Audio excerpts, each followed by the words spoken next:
Welcome back to Victory. What is it? Tuesday, or you're listening to this on a Wednesday, but it's Victory Week, baby. Northern Steel Podcast, episode 56, actually 56, not what I said last week. This is the Alex Highsmith episode, and boy, it feels like it after that game last night, Chris. It definitely feels like the Alex Highsmith episode, does it not? Oh my God, what a perfect time for it to be the real episode 56. What a great game by Highsmith, by Watt. That's about it. But we'll get into that.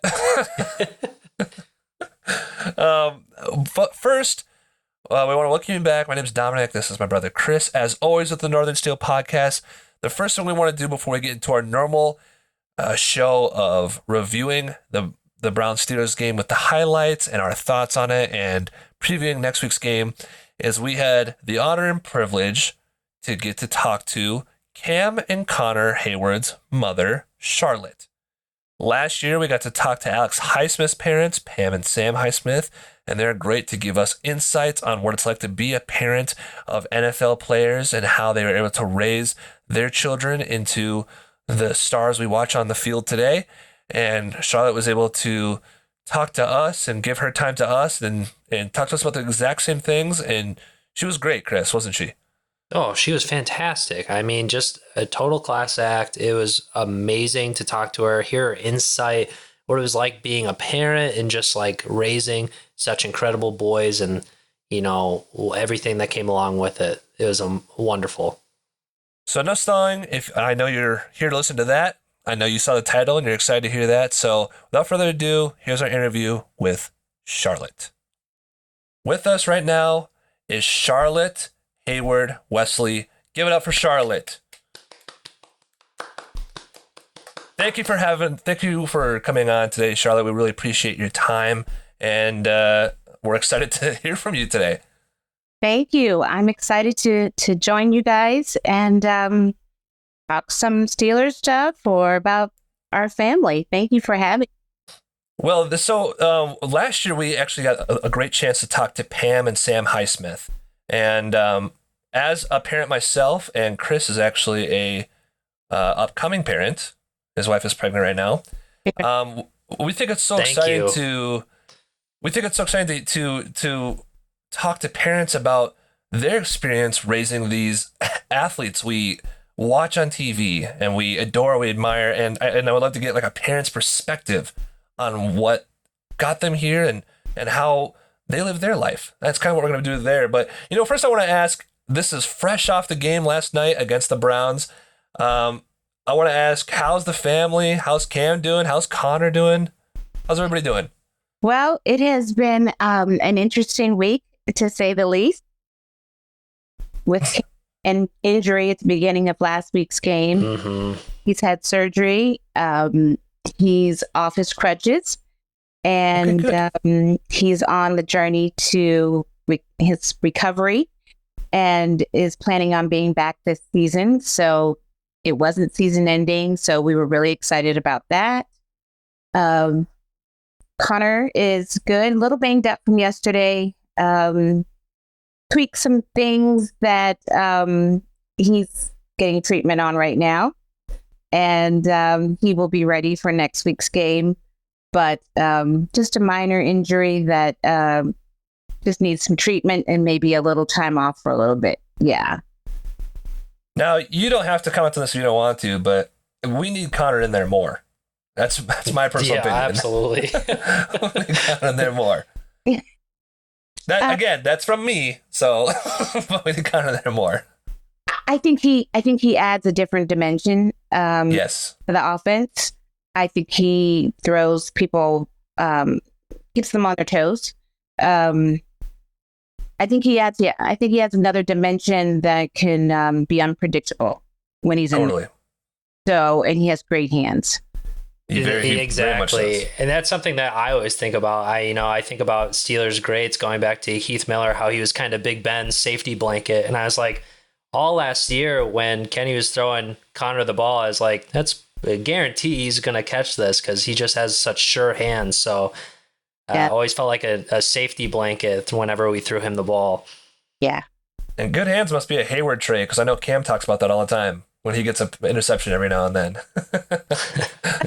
Yeah, he's good at a lot of things, but that's it. But if he wants to believe that, we'll let him do. That's right. That's exactly right. So let's bring it back a little bit. I want to kind of go way back, because I know that you are from the Pittsburgh area, born and raised there. What was it like growing up in Pittsburgh for you, and being a part of the Steelers culture from such a young age? Well, growing up here, the city is so different now when I grew up. Sports has always been the fabric of the city that brings everyone together. Be it the Steelers, the Penguins, the Pirates.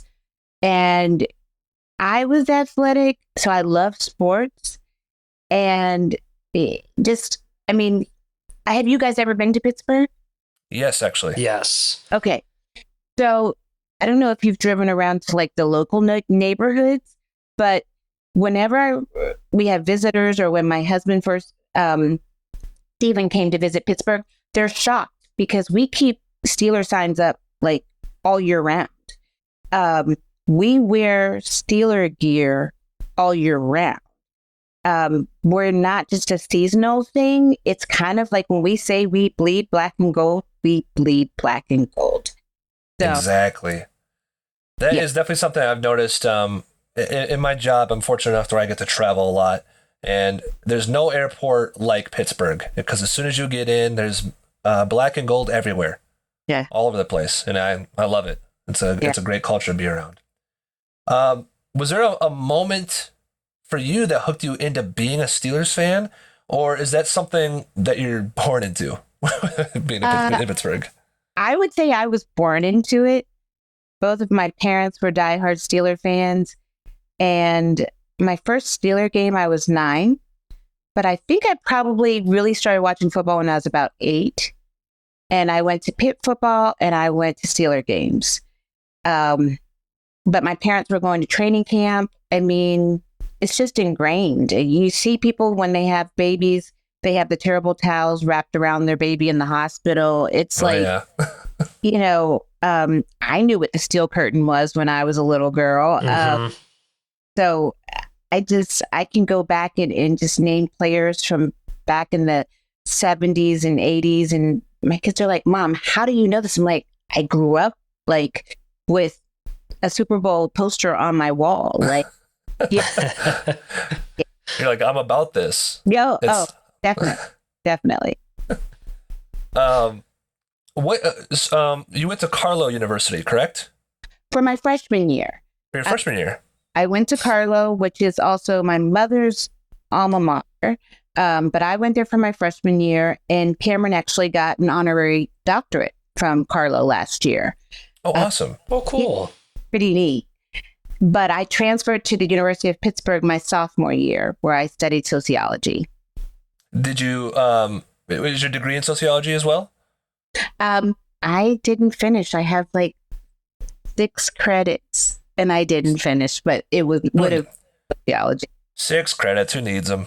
You don't need those. I was supposed to go back, and then just with kids and everything else and moving out of state, I have to finish it at the university of the 100 credit limits. So I couldn't do it online, what I needed. And so I'll finish those 6 credits if we move back to Pittsburgh, definitely. I mean, you've been a little busy, so it's understandable. a little busy. Yeah. I would love to get into how you, especially now knowing that you went to the University of Pitt your sophomore year, I'm assuming that's where you met Craig Heyward. Is that where you guys met? It was in college? Yes. In college. Actually, my freshman year, I met him, became really good friends with him, but then started dating him until my sophomore year. Is there like a little meet cute that you'd like to share about how you guys met each other? It was very interesting. My friend was dating his brother, who is older, but they came to college the same year, and his brother, Nate. And when I first met Craig, I think he was trying to intimidate not the way you really meet a woman, but it said something very sarcastic, and I came back with a sarcastic remark, and he was like, "Oh, I like her because she's kind of tough." So yeah, it was a little different. We know all about fiery women, don't we, Chris? Absolutely, we do. Put you in your place, and you're like, all right. All right, sounds good. Yeah, I definitely wasn't like the groupie type. I was like, whatever. Like, who do you think you are? Like, whatever. So. And then fast forward, and you're married with 4 kids. Yeah. Yeah. So, when you had your 4 kids, correct me if I'm wrong. I'm trying to remember. Is Craig Heyward Jr. the oldest? He is my stepson. He's your stepson? Yes. He was 2 when I met him. He was 2. Okay, perfect. 2 years old, and actually today is his birthday. Happy birthday, Craig. A happy birthday. And he and the boys are like, we don't say that they're half brothers. They are brothers. I love that. Holidays, we're all together. Like, my grandchildren from Craig are my grandchildren, so there's 8 of them. And but yeah, he grew up in New Jersey and would spend summers with us and holidays. But they are full-fledged brothers. I love that. So it's Craig, Cam, Corey, and Connor, right? Correct. As they're growing up in sports, being big Heyward boys, did you guys try to do anything to like help them in their sports? Did you participate in camps, or what was that process like for you as they were growing up and playing sports? Well, Cameron was a very sickly child. He almost died when he was 6 months old, and from a water toxification seizure. And so I was always very cautious with him. And then he, after that seizure, he developed asthma when he was about 18 months old. Right. His asthma was pretty bad. Like, we had some hospitalizations that lasted about 5 to 8 times.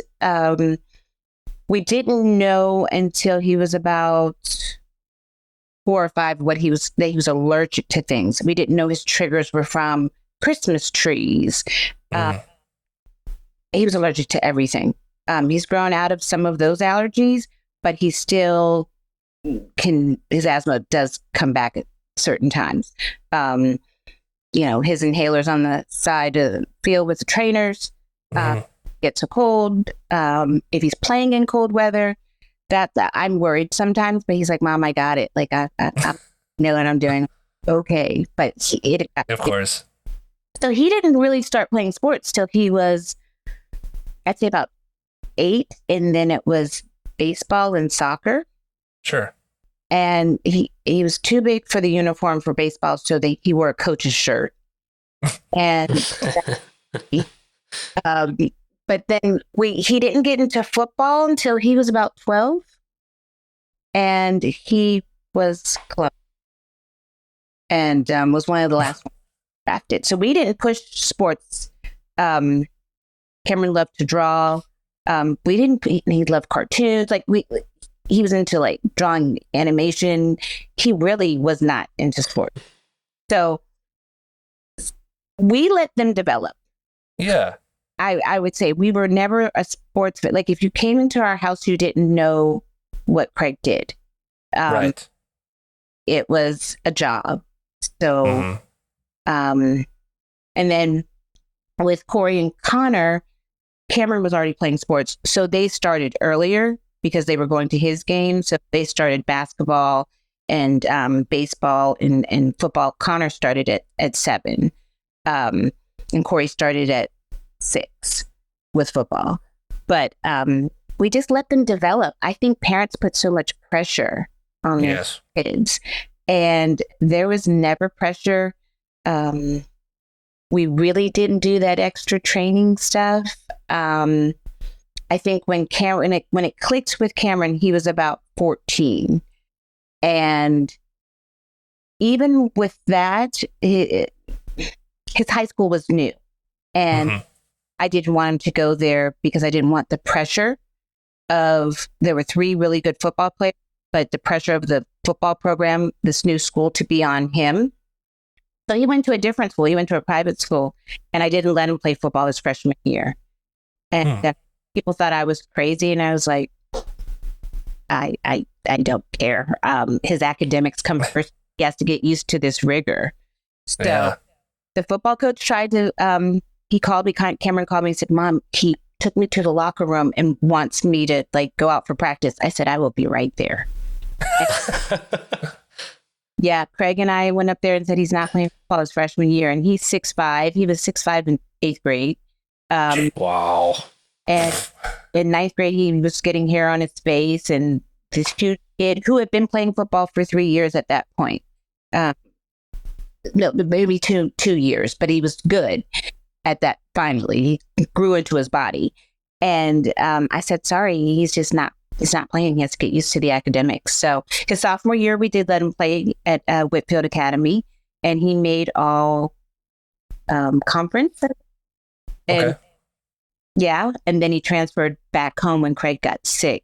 Again, he transferred back to our local high school, the one he would have started, and we had to make an appeal for him to go. And then the journey began. Totally. Yeah, it's I love that even in a household with Craig, who had played in the NFL, that there is no pressure still. I think the common theme I hear from parents, which I love as being a parent myself, is that you gotta let kids be kids, and you gotta let kids grow and develop and do their own thing, and be there to have a guiding hand when they ask for more. With Cam being in the NFL, probably when Connor was in high school, was that a little different for Connor at all, or was it about the same? Did he have more ambitions that he wanted to go to the NFL because his dad and Cam have been there, or was it the same situation? Kind of just let him do his thing.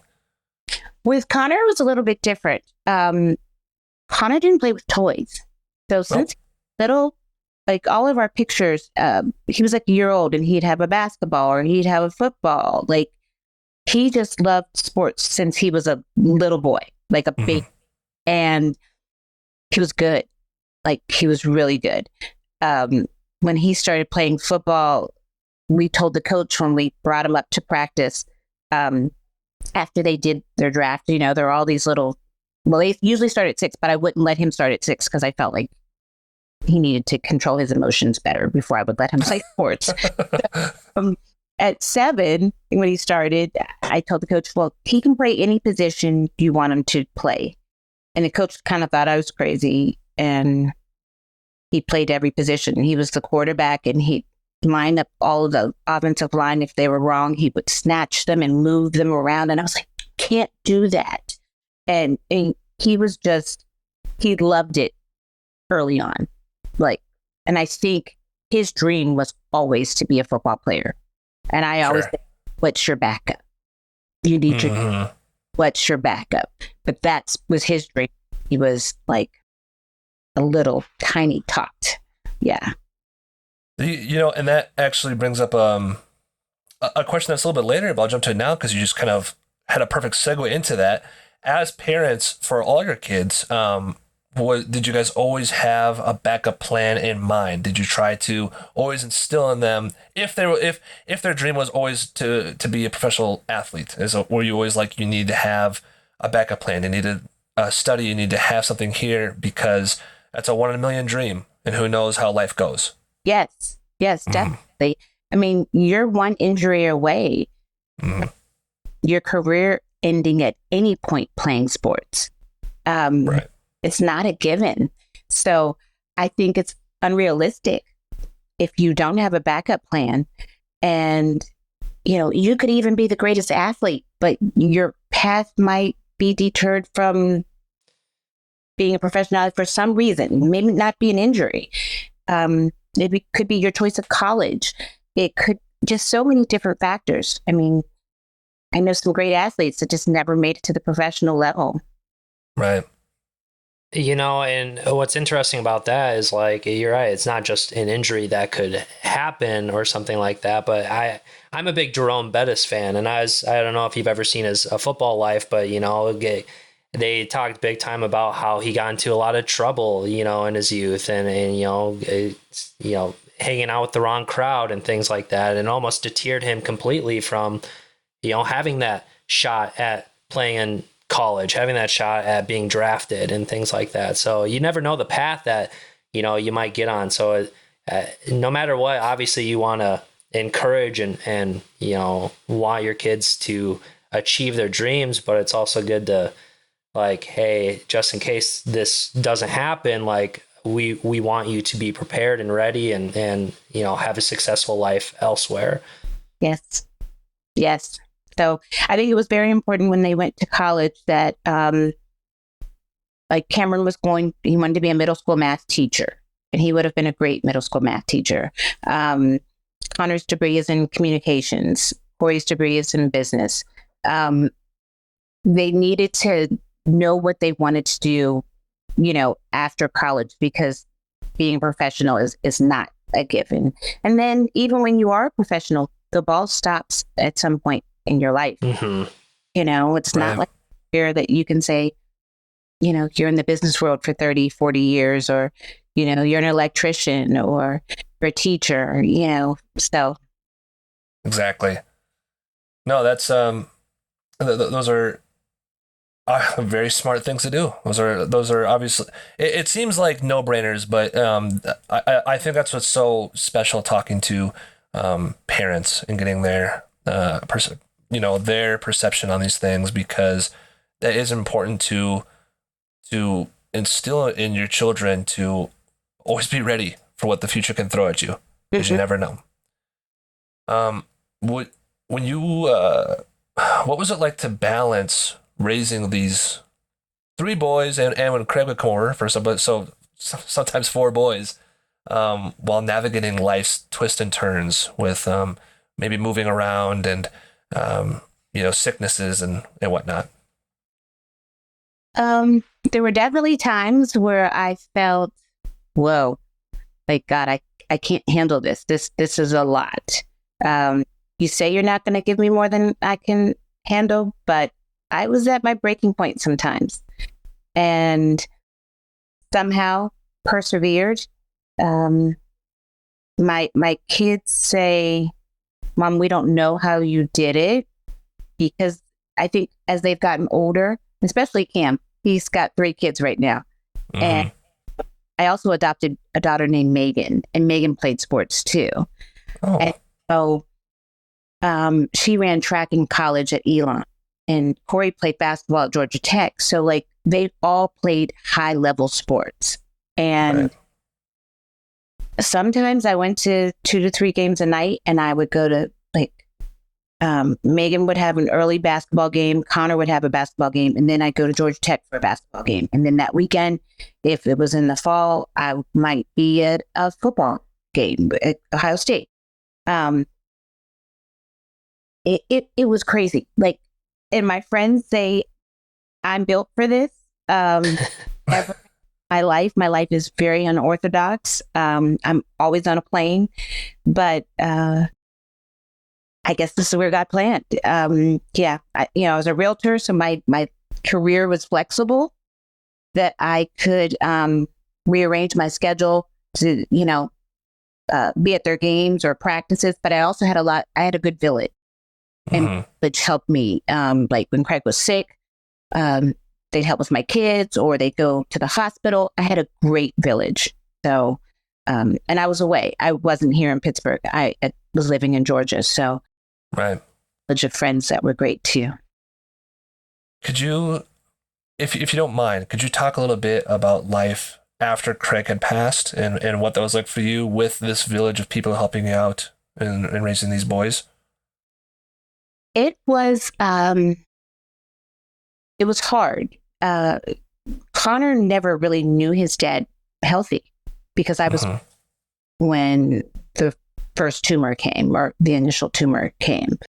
And so we had already transitioned our lives a little bit differently. He, after the first tumor, he was able to drive, and he helped to take the kids to school, participated in their school activities.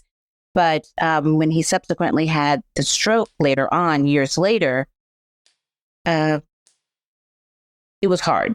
The village had to step in. I had to have, medical professionals help take care of him. And I think seeing his quality of life was hard for us. But, they knew their dad was there and supported them. And once he passed, I think they just wanted to make him proud because he was an integral part of their lives and pushed them to be the best that they could be in anything they wanted to do. So they represent him well. And Mom, at times it was just, I had to do what I had to do to take care of these guys. Like, this is what my responsibility was when I brought the world. So, it wasn't easy. We still have things, and like today was a crazy day, but they're very unconventional days in the sports world. Right. I hope I'm not overstepping, but I just wanted to give you our condolences to that, and you again, correct me if I'm wrong. I tried to do as thorough research as I could with what online is. When you got married again, was it his name also Craig, and he passed as well, or is that wrong? No. Classic Google. But regardless, moving on from that, thank you for sharing that with us. Back to high school football. I know you briefly talked about Cam becoming all conference in football. With Cam first, did you, when he was playing football in high school especially, did you ever think like, oh, this could go somewhere? He could become a pro with this, or not yet? It's too early for that yet. I think I was more concerned about, okay, he can do this in college. Sure. But when I was going with him on his recruiting trips, I started to really discern from the coaching staff. I remember when, what's his name? Pete from the Seattle Seahawks coach. Pete Carroll? Yeah. When he recruited Cameron to USC, he said, Charlotte, I only recruit first rounders. And I was like, he was like, Cam's going to be a first rounder. And I was like, how can you tell? And he was like, he has the characteristics. I can see it. And I was like, okay. Wow. Okay. Yeah. All right. Is that just your line, or do you really mean that? Are you selling it or what? Yeah. I was like, okay. And recruiting back then to now is totally different. Oh yeah. It's a totally different world. But when we finally narrowed Cameron's his final 5 schools, it was Georgia, USC, Florida, Ohio State, and LSU. And on each trip, just having meetings with the coaches, asking to see their board, they were really surprised. Asking to know what defenses they played, where they saw Cameron on the line, inside or outside. Did they have junior college kids coming in? I really didn't want him to start as a freshman. Didn't know if I was okay with him redshirting. A lot of parents aren't, but I was. But I wanted to know. So I asked so many questions, and they weren't used to that from a mom. But it was interesting, the answers I got. And I bet. Ohio State, when they told me, Coach Haycock, who was the defensive line coach, said, I'm going to teach him inside and out, 3 technique and 4 technique. So if he does choose and is able to go to the NFL, he can play the whole line. And I was like, okay. And there were other intangibles that brought us to Ohio State because of the quality of the coaching, Coach Tressel and his staff, just the whole atmosphere of the program, that it was more than football. It was about his character and raising, Coach Tressel and I were still good friends. But I hope I answered your question. No, totally. You actually, and you went above and beyond. I like that you had a helping hand in that process. If you wouldn't mind, I mean, you got two boys in the NFL. If you wouldn't mind, was Connor's situation kind of similar with him going to college? Did you help with that recruitment process at all? Oh, yes. I've always been involved in all four of their college recruiting, because each child is different. Cameron was a blue chip at that point. He was, like a 4-star at that point. And the stars thing mean nothing, because most 5 stars don't actually make it to the pros. If you look at the statistics, it's mostly 3 stars. I've seen that. But they all got recruited differently in their sports. But with Connor, he was a 3-star, and I think he was frustrated because he was recruited highly as well. But because he played so many positions in high school, he played 5. So he he played running back, safety, wide receiver, quarterback, and he was the punter. But he never came off the field. You can do that for us now. And so coaches would say, he's so good, we don't know where to put him. Going to recruit him as an athlete. And that hurt you as well. You're a jack of all trades, master of. And I think that's been hindered. It hindered him at times, but it's also proven that he's just a great athlete. And he has that dog mentality. Like Connor, just like, he's a dog. Like he just is. But Connor is a dog. Like, yeah, and you can't teach that. No. So that's one thing I share with parents that try to put their kids in all this training, and it's like, if a child just doesn't have that dog, you can't put that in there. You can't teach that. Yeah, like our family, we're competitive at Scrabble, at everything. Like, it's in our DNA.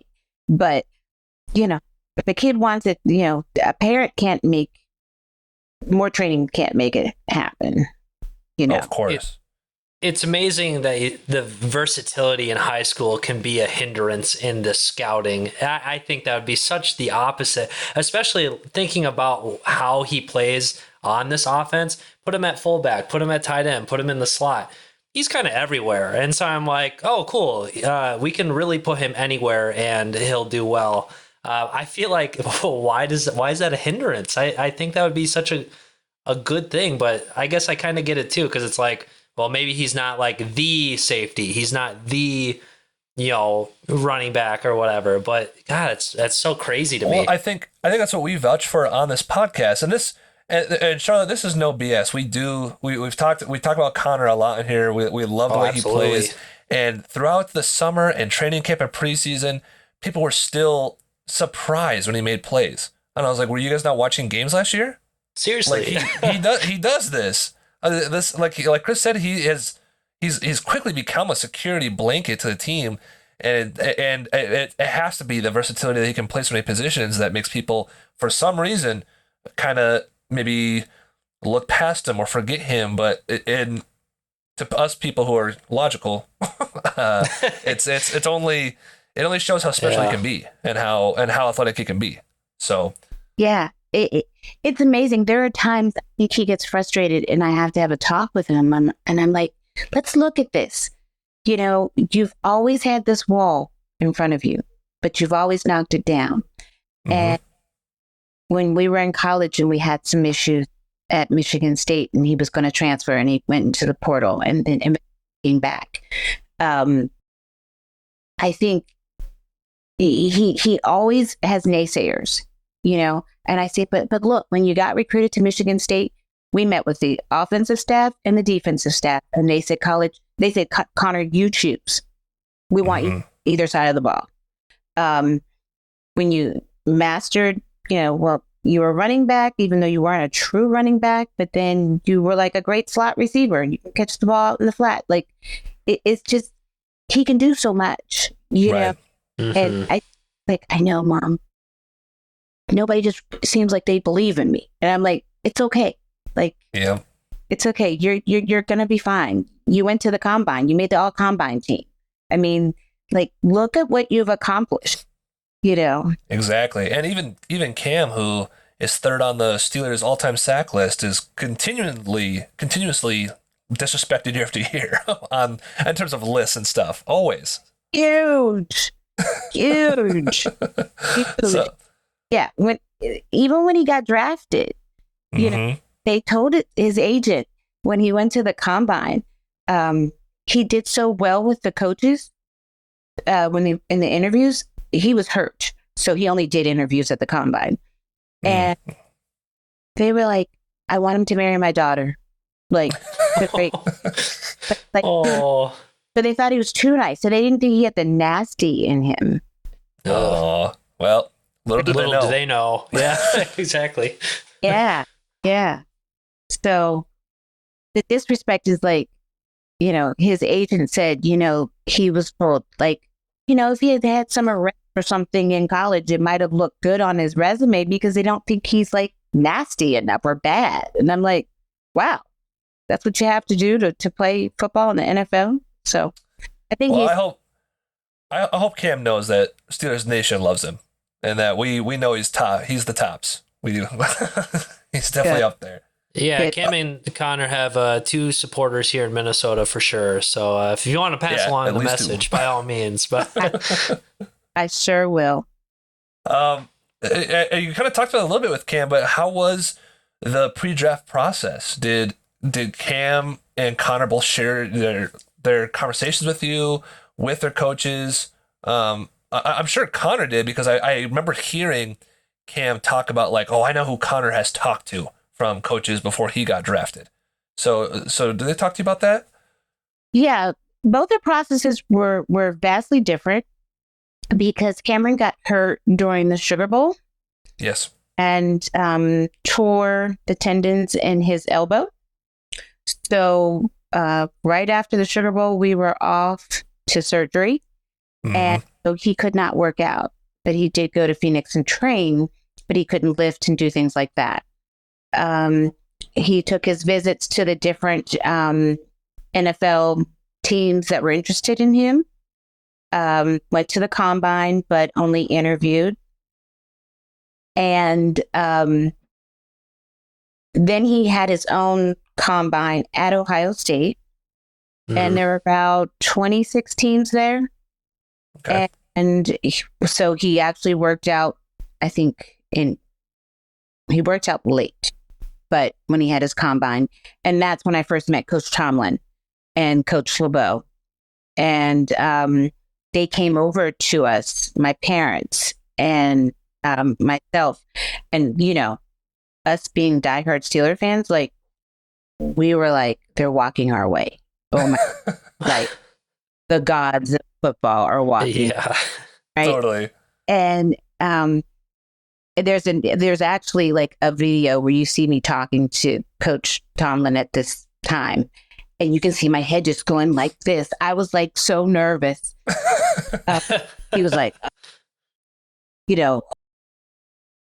Heyward, we love your son. Coach Tomlin is so intense, and I was just like, yeah.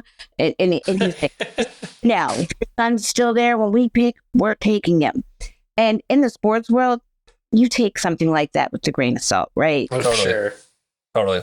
A lot of like BS in my lifetime. So I was like, okay, thank you. And I was like, oh, that was just like the greatest experience ever. My parents were talking to Coach LeBeau and Coach Tom. And then Cameron did not want to go to New York for the draft. He wanted to go to Disney. And I like, no, we're going to walk around Disney World and with the camera following. No, that's happening. So we ended up having the draft party at our house. ESPN was there. And back then, it was rare. Like now you see it happen for a lot of guys that don't want to go to the draft. But he just wanted to be home. So we had a party, and then it was close. And there were like 12 other defensive linemen picked in front of him. Yeah. And, we got the call, and they couldn't get through to us because we were in our basement. In Georgia, you call it your terrace level. We were in our basement, and so the signal was bad, and we had a carrier that was awful. I can't even tell you of the telephone. Rough night to be in the basement. Yeah, and we have all these people, and so they finally got through to one of his agents, and gave Cameron the phone, and he just started to cry. And I was like, who is it? He was like, the Steelers, and our house shook. My parent, like, all of our family was there. It was crazy. Like, we could not believe it, and we all just started to cry. I'm getting emotional. Hey, I've got goosebumps. I love that. It was so special because I was worried, as a single mom. I was like, okay, he's going off to the NFL. I'm going to have to go set him up, get his place, get him, situated and everything. And then Corey was in high school, and he was getting ready to go off to college for basketball, and then middle school, and Megan was in high school. And I was like, what is going to happen? And then I was like, he's going home. Like, he's going good. And he's going to the best team. Like, this is nothing but God. Thank you. So, yeah. That's awesome. I would I can't imagine being a homegrown fan for forever, and then seeing your son reach this pinnacle, this dream that you've been. It's so hard for people to attend, and it's for the team that you love too, which is like the icing on top, which is so crazy. And then they happened again. So what was the college, or what was the pre-draft process like with Connor talking to coaches, and what was that draft night for him? Well, with Connor, his pre-draft process began when he was selected to the Senior Bowl.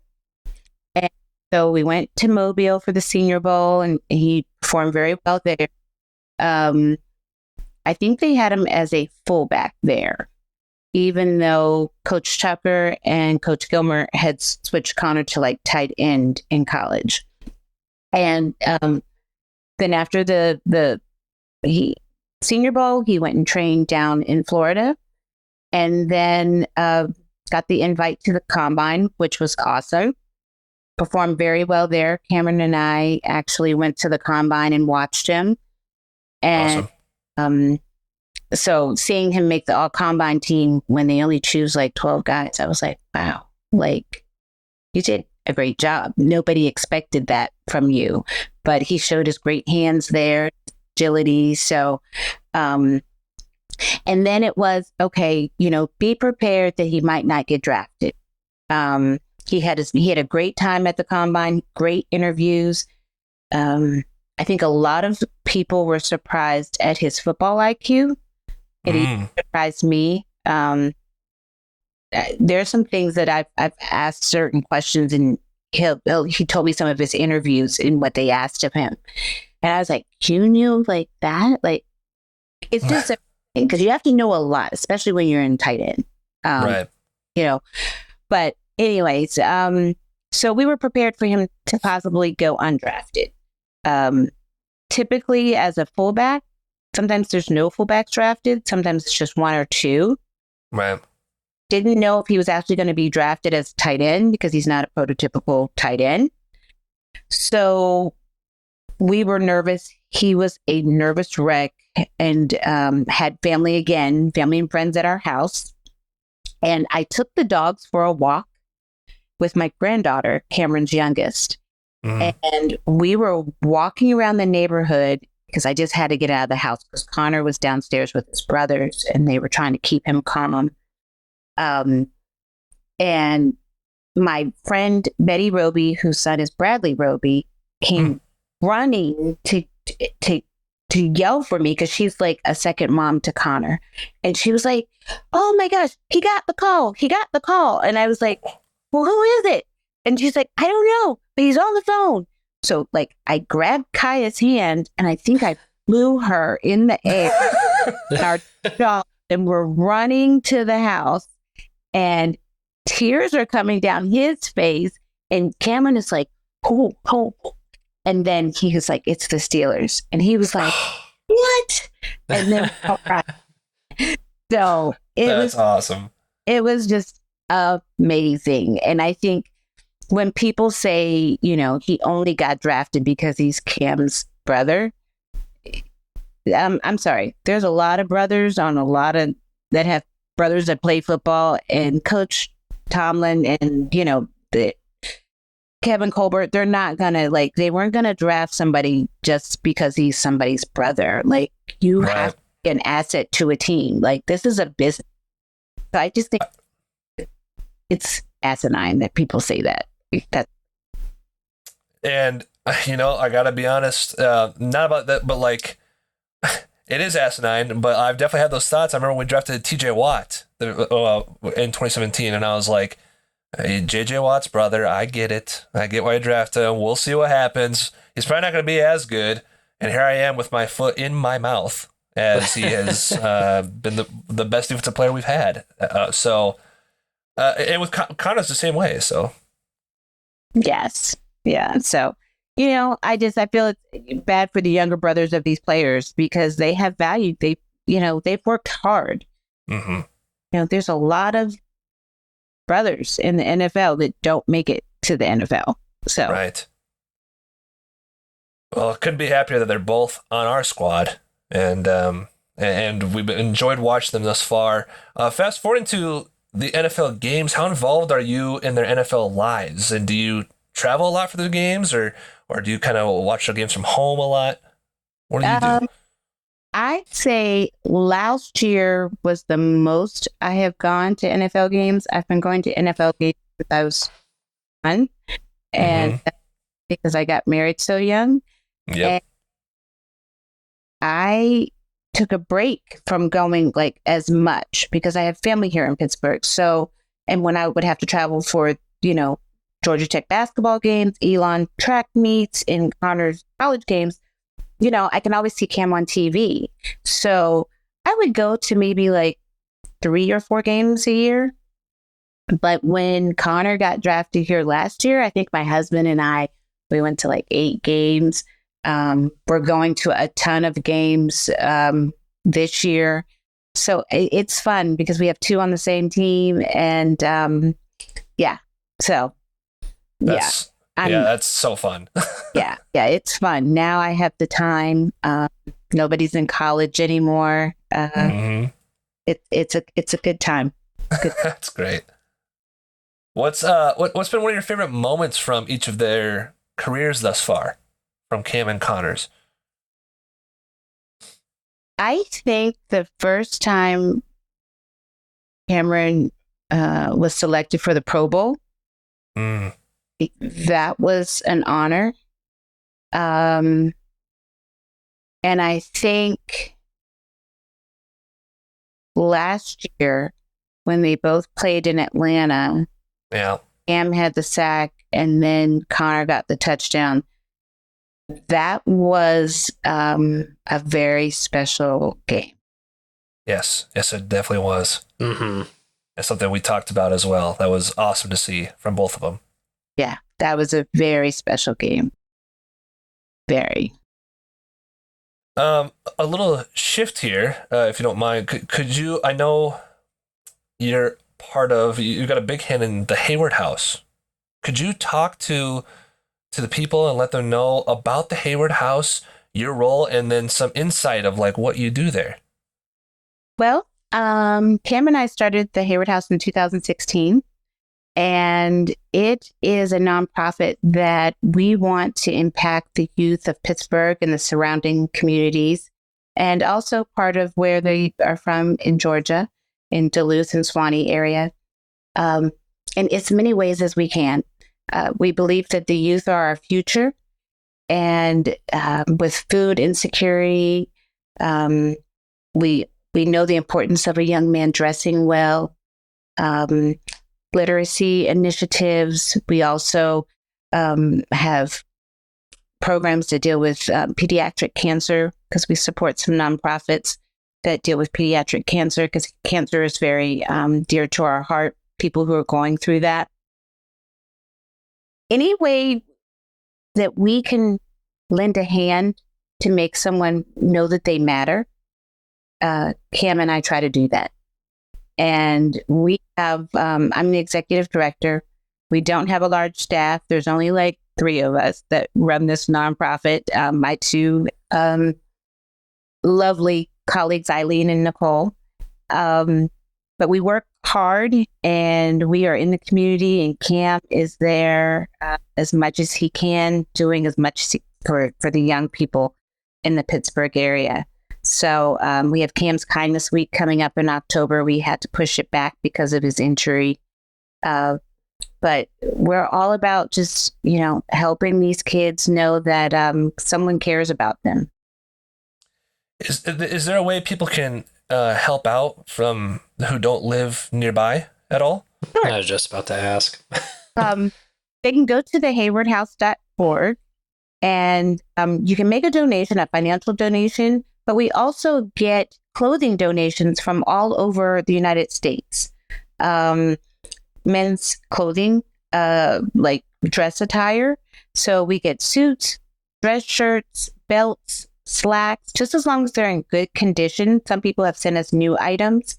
We're always looking for accessories, like belts and new socks, ties, but that goes to our Craig's Closet program. And right now we have 12 Craig's Closets in high schools around the Pittsburgh area. And we set these Craig's Closets up like they're stores.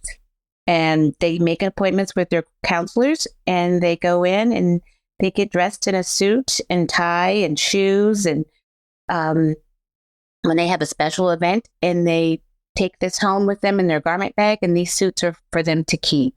So they look great, because when we want to teach them, when you look good, you feel good. And you have a different type of confidence when you walk into that job interview, or you're walking across the stage for graduation. Mm-hmm.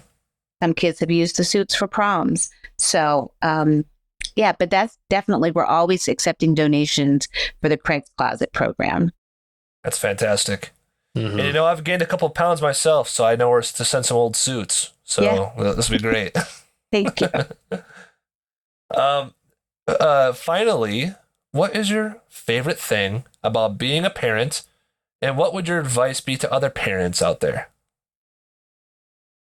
I think my favorite thing about being a parent is just seeing the values that I've given my children, seeing them live that out.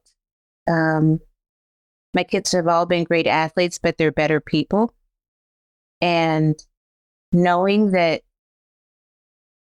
they will continue to give back and to make an impact when I'm gone. And so knowing that I've instilled that in them is the greatest thing ever, because life isn't about us. It's about giving and leaving a continued legacy. Beautiful. Got that, Chris? Keep that in mind from that kid's coming. I was writing it down. Thank you so much. Thank you so much for sharing that, Charlotte. Yeah. In our humble opinion, I think you have done a great job with your boys. Seeing the way Cam and Connor are, especially off the field, you can tell they're good people, and I think you've done a wonderful job as a parent and a mother. Thank you. Yeah, I hope I'm loved, but they say I'm pretty strict too. So sometimes you gotta be. Sometimes you gotta be. Thank you so much again for talking with us and sharing some insight and perspective from you about your life and your children. And if you want to stay on for a quick sec, as I click end recording, I hear that'd be great. But I just want to say thank you again one more time for talking to us. For like giving me the extra time because I'm such a crazy day. So I appreciate it. So. Absolutely. Yeah. We have been looking forward to this for a while, and it's truly a blessing to be able to chat with you about everything. So thank you again so much. It's awesome. Thank you for being and I'm glad you guys have your podcast. Eventually, I just got my one back from the editor, so I'm going to check it to see if he was able to fix my issues, and then I can finally go live with my first one. So Heyo. Love it. You've heard it here first. And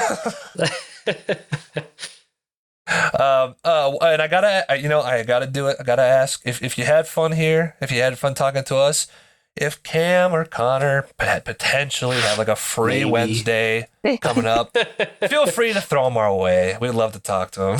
I will tell you this, but I have to tell everybody, all those requests go through their agent. Sure.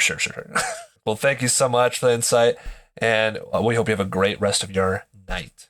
Thanks. You guys too. Take care and good luck with your podcast. Thank you. All right, let's win next week, right? Let's do it. Here we go. Let's go Steelers. Yes, go Steelers. Take care, guys. Take care. Bye. Bye now.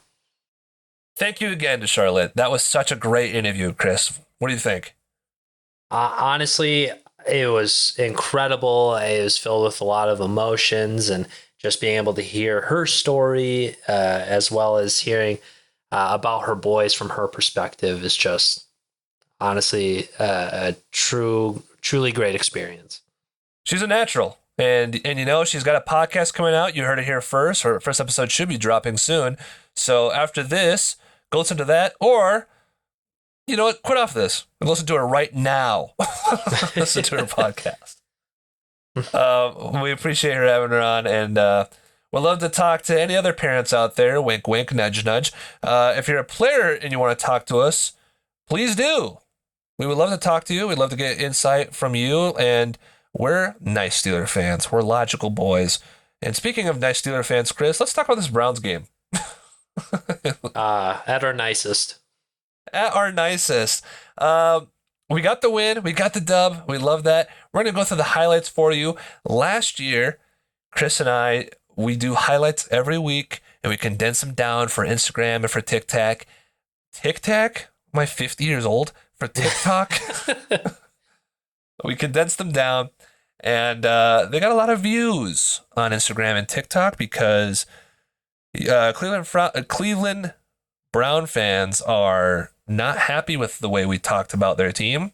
They're not happy with the way we talked about Deshaun and his struggles in the past with the legal system. Granted, yes. We might be a little bit more mean towards the Browns. Is it warranted?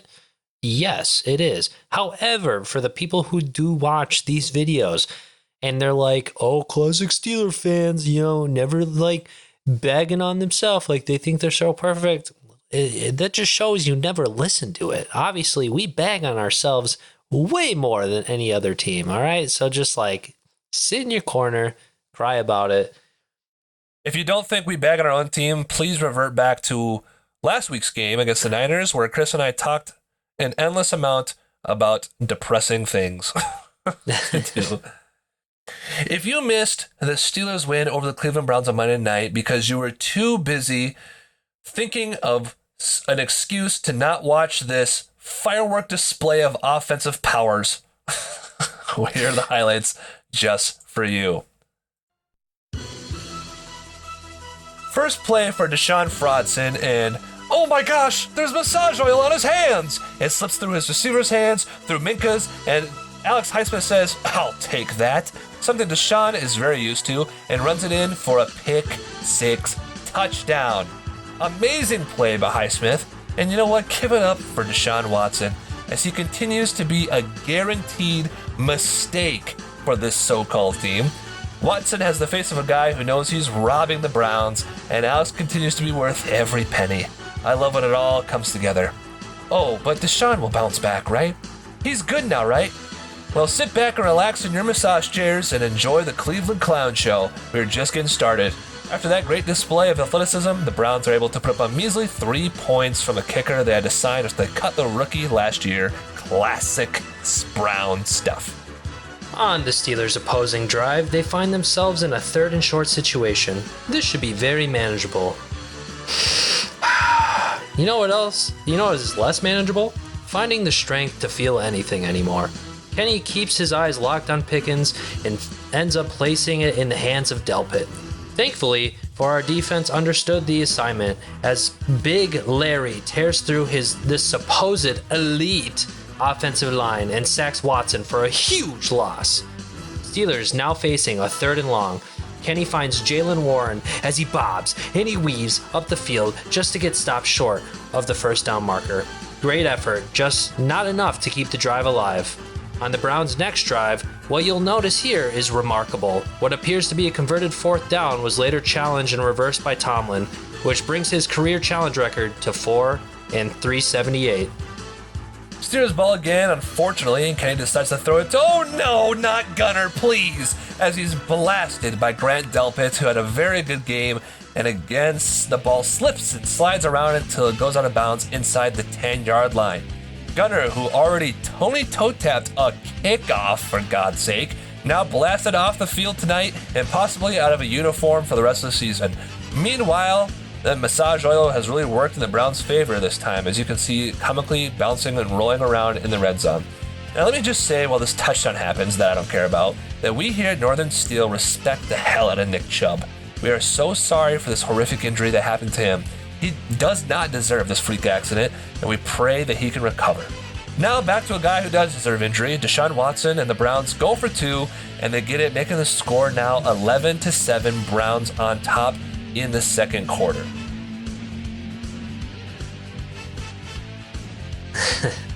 Midway through the second quarter, Kenny says to himself, how the are we losing to the Browns, as he throws a zippity-zip drop put and pop right to a wide open George Pickens as he zooms into the end zone for 71 yards. Kenny, knowing he was about to get hit by a brick wall, delivers a beautiful pass, and George, unleashing his inner dog, turns on what I like to call the Turbojet McSpeed sauce, and absolutely no one can catch him.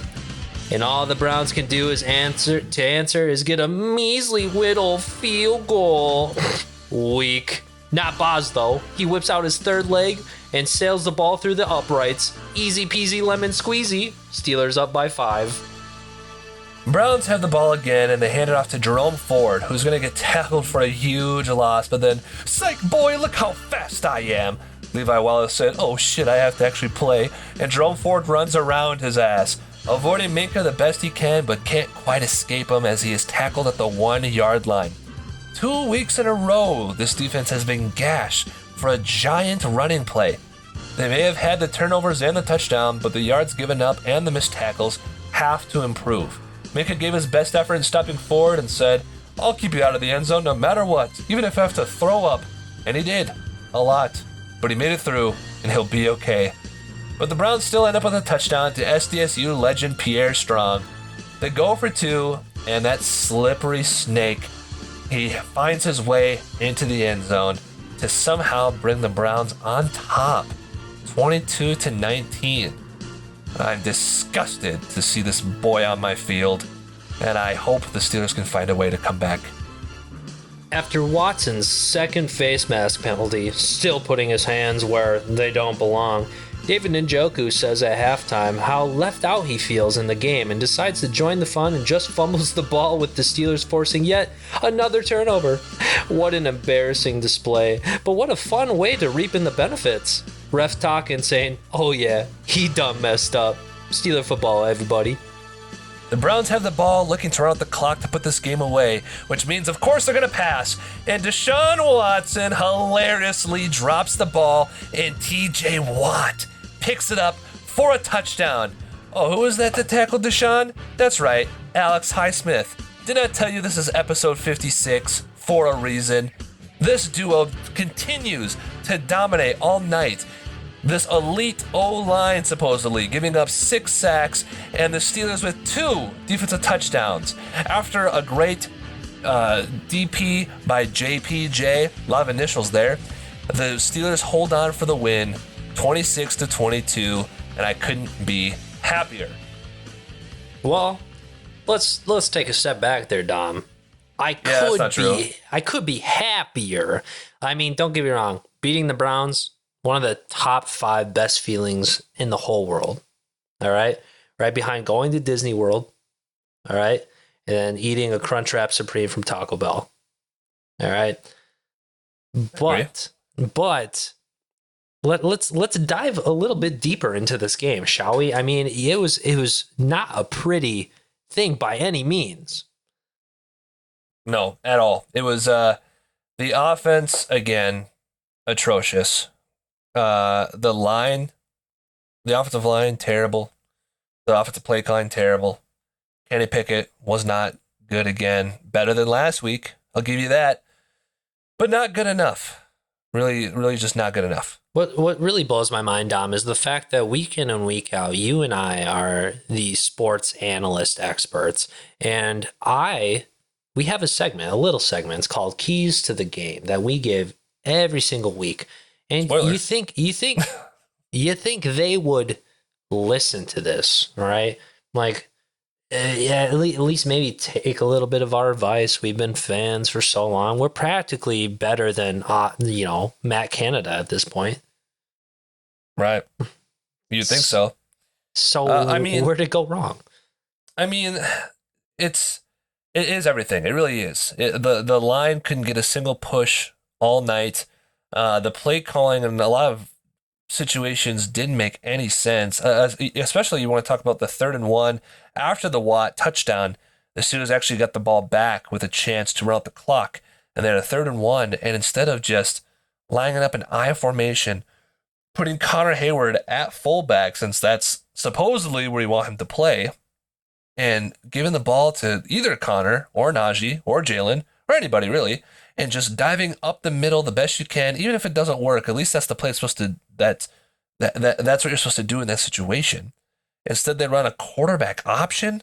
By the time the play develops, the whole Browns D line is in the backfield, and Kenny stopped for like a 4-yard loss. They had -7 yards in the whole 4th quarter. It's terrible. It was rough. It was honestly a really rough display, and it was hard to watch, honestly, a lot of times of the game just because of how poorly we played. Thank goodness for TJ and Alex Highsmith for scoring more touchdowns on our offense, and bringing us to this game. Offensively, Jalen Warren did well. George Pickens did well. Cornerback still pretty suspect. I'm looking at you, Levi. I'd like to see JPJ getting some more reps here. Inside linebackers did a little bit better. I think the D line held their own for missing Cam Heyward. But above all, I'll take the win. Love to take the win, but it has to improve. It has to improve. Yeah, basically, and again, like we said earlier, never want anybody to get hurt, especially a guy like Nick Chubb, who we respect so much. But after he was out of the game, other than that one long run, which was a big mistake, I felt like defense really did a good job of containing anything up the middle. Obviously there are a couple, there are a lot of missed tackles that it was a big issue that I felt happened, but there's a lot of containment for sure. So yeah, I agree with you. I mean, defense was definitely the highlight of this, and I can't really blame them for the amount of yards and things that we gave up, because they were also on the field for 40 of the 60 minutes. Like they gotta be exhausted, especially carrying the team on their back. My Lord. Yeah. I already want to move on from that game, to be honest. That's fine. I'm glad to get the win, but yeah, a lot of things gotta get better. This week, though, unfortunately for America, the Steelers are back on primetime, and we need to see a lot of changes. They play the Las Vegas Raiders in Las Vegas. Week 3 game. It's always big when it's against AFC. You can't lose those games. You got to stay on top of those. And I think it's time to set up our next segment, Chris, you kind of you alluded to already. So why don't you tell the people about our next favorite segment? Keys to the game. That's right, baby. It's the keys to the game. How can the Steelers beat the Las Vegas Raiders, who beat the Broncos week 1 and got smoked by the Bills week 2? Boy, do I have it for you. Realistically, looking at it and judging in the short span, this little, stats sample that we have within 2 weeks of playing football, realistically, there's a lot more than 3 keys to this game that we need to go right for us to win. And we can't rely solely on defense. Yes, our defense is a huge benefactor to us winning, and that was clearly evident. But you can't just ride on their backs this whole time, especially with injuries coming on, possibly not being without Minka.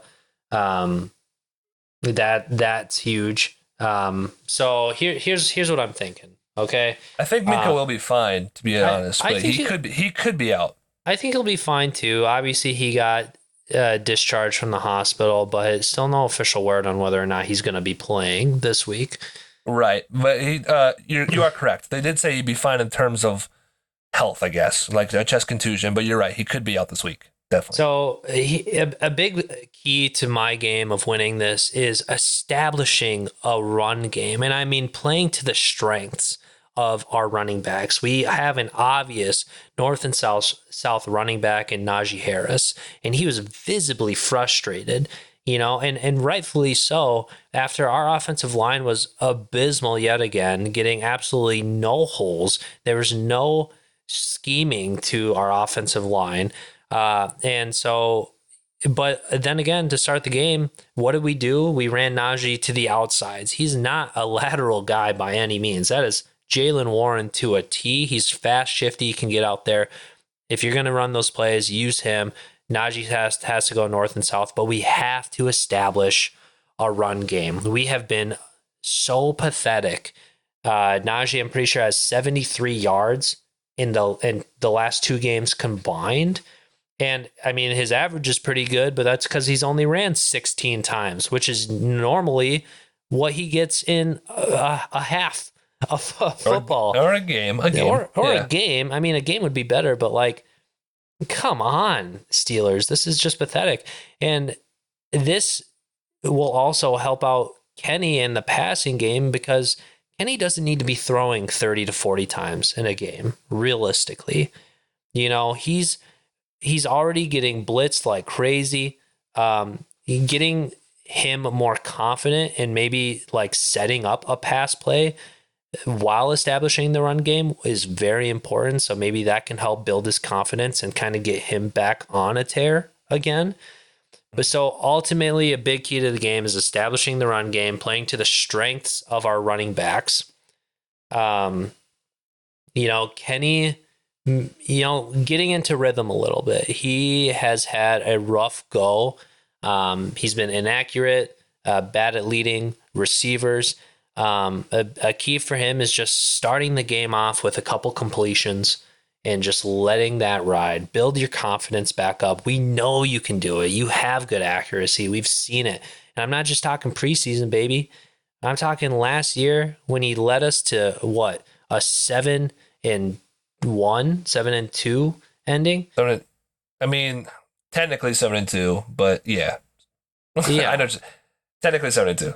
So we know you have the talent, and we know a lot of people are doubting you right now. So build that confidence. Get some short passes going in there. Just some easy completions. Get more people involved than just the outside guys. We have Darnell Washington. We have Pat Freiermuth, who has been silent other than his week 1 touchdown. So we got to get guys involved. We got to spread the ball around, but we got to, build our confidence up. And to me, those are the biggest keys. Not to mention another week of having a top-rated edge rusher coming in with Max Crosby. He's a good player. He's well known. Do you know what side he lines up on? Is he against Dan Moore again? Is this another Dan Moore competition? I'm not sure. I think he does both. I was going to say, actually, I thought he was more majority Chooks side. Kind of like a TJ Watt. But, I mean, with the way the line's been playing, it doesn't really matter right now. That's the question. Yeah, absolutely. And so either way, we got to shut him down.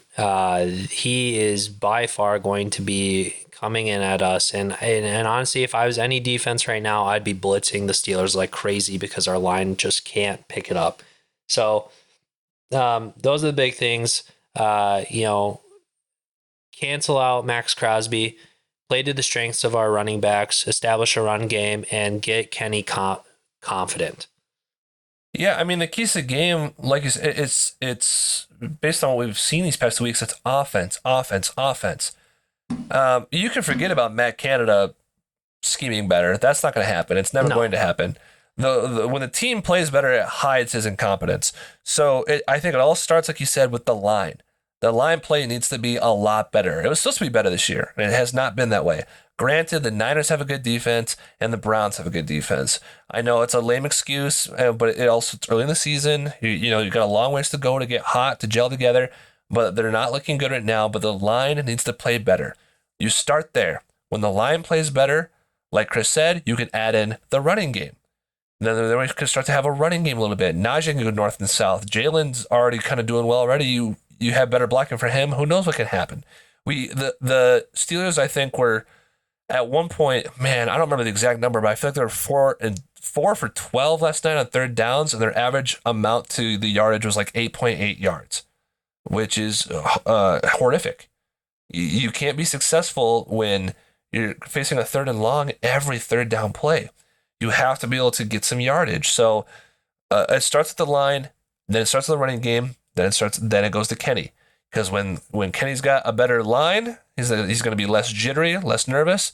When Kenny's got a run game, it's not all on his shoulders to throw all the time. It's all going to start from there. And those three things, when those happen in that order, it's going to be special. That's what we're looking at here. Obviously, it's a little worrisome with the way the offense has played, the offensive line especially, and the way Kenny has looked in his decision-making and playing. The Pickens touchdown was a really good play.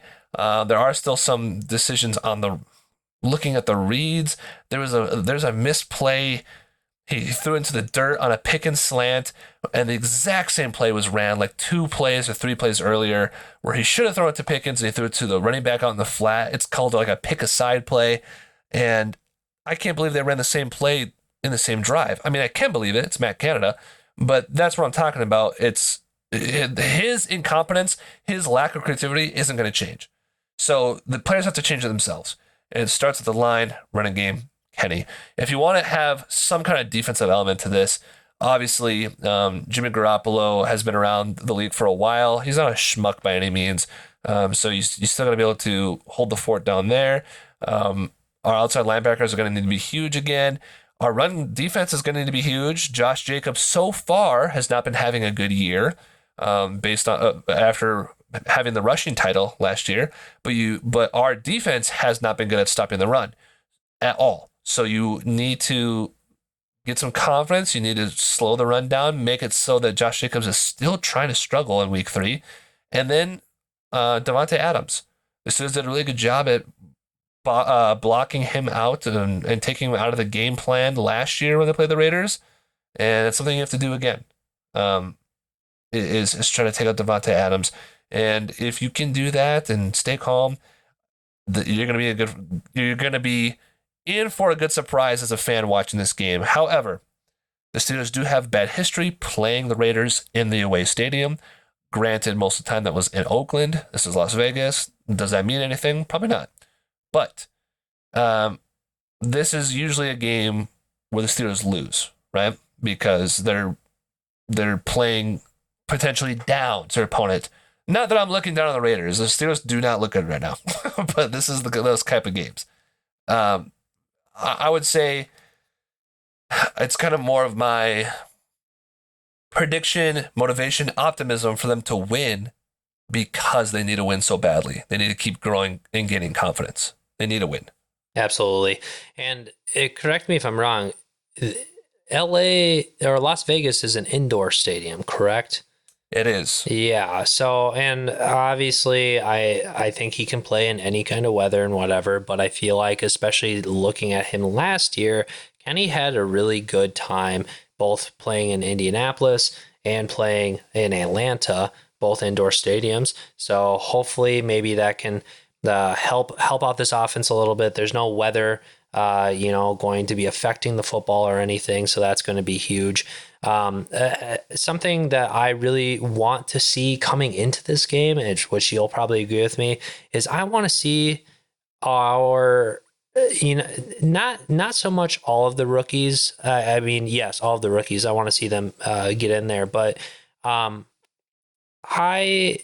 don't know how much I trust Levi Wallace right now, and I think he's not playing to the best that we've seen him play. He's kind of been struggling, and it was clearly evident last week. The times that JPJ went in there, the word to describe him that I've seen lately is sticky. And I like that. I like that a lot because he has been. Even on that last play of the game, even though some people might have argued DPI, I mean, he was covered that dude. There's a blanket over that receiver, and I think he does a really good job. He got his first PBU last week.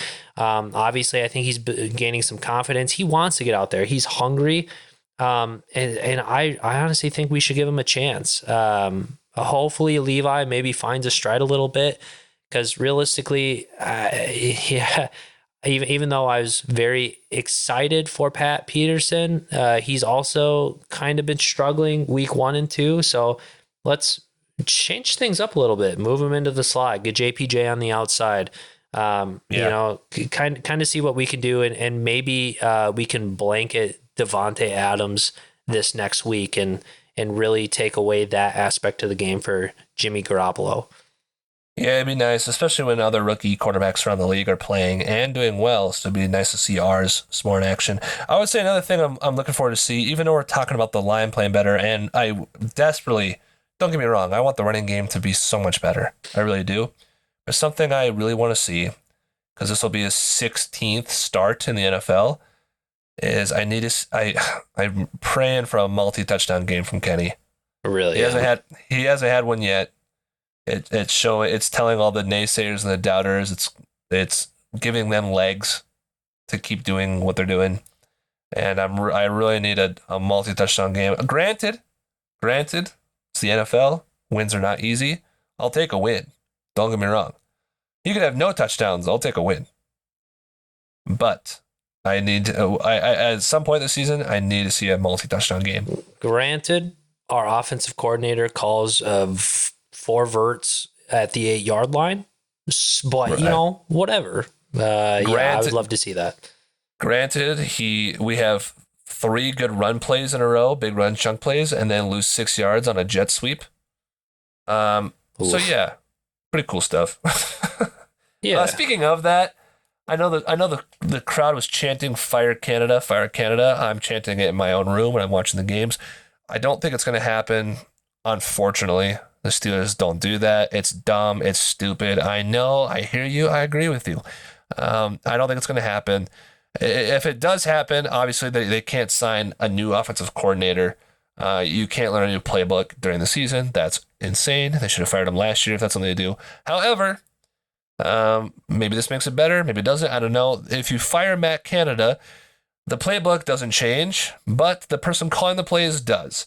So situational play calling, maybe that makes it better, because the plays aren't creative, but I think what it irritates fans the most is when he calls the plays in the situations that he does.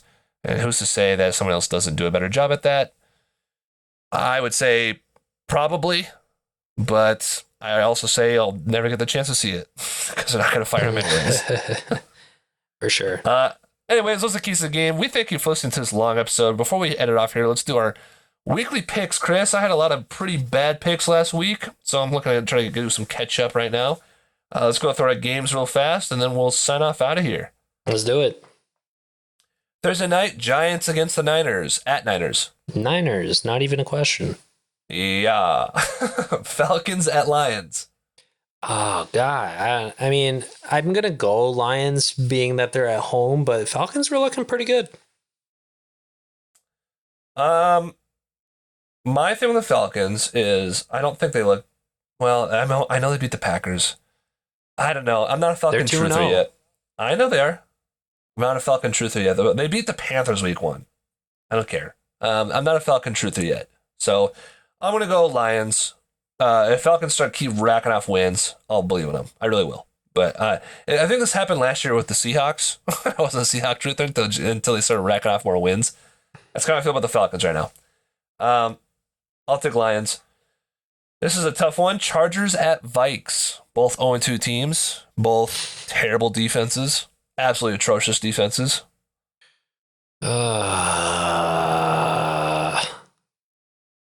Skip. No. Okay.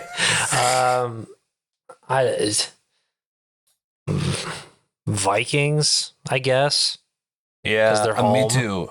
Me too in the guess. I guess. I'm also going to go Vikings. I guess. Saints at Packers. Packers.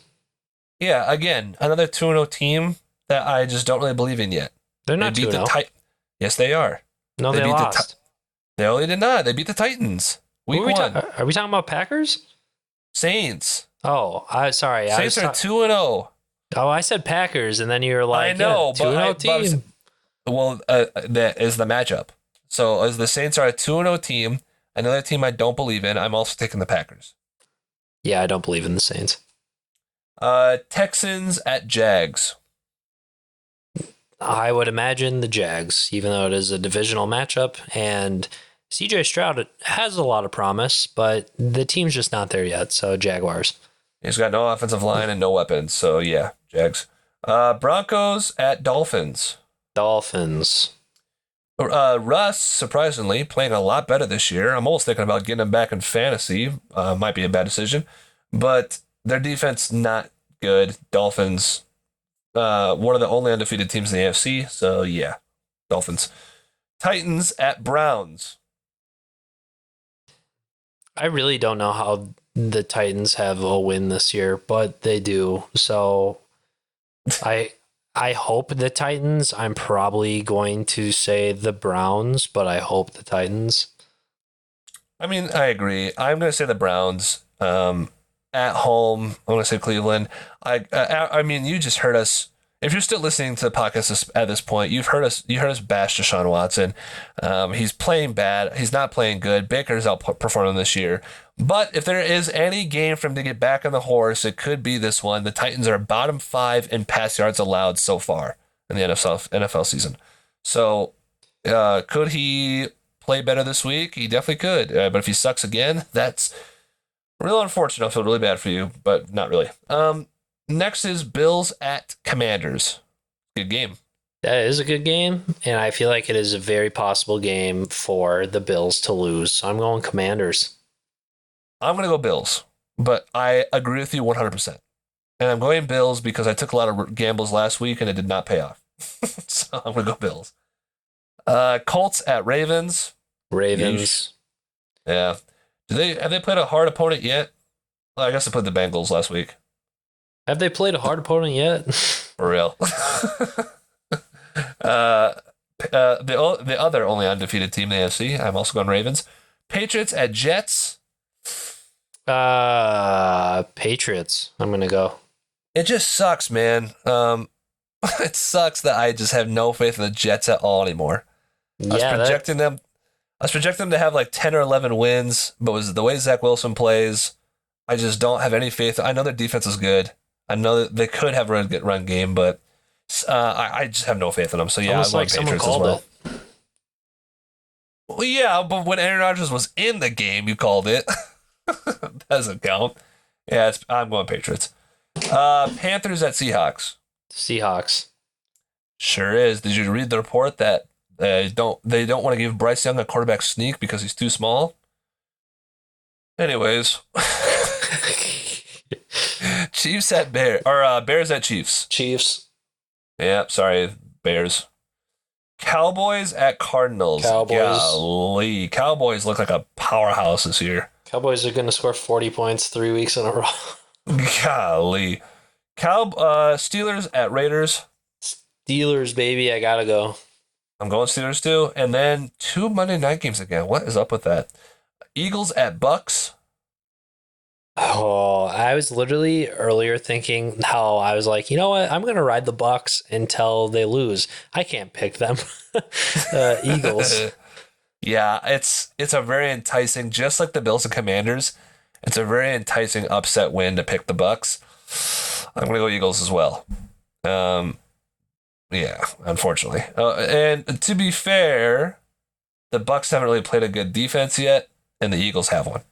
So, Rams at Bengals. This is a tricky one that we're calling right now on a Tuesday because I don't know if Joe Burrow's playing in this game. But Super Bowl rematch, and I'm going to go with the same outcome, Rams.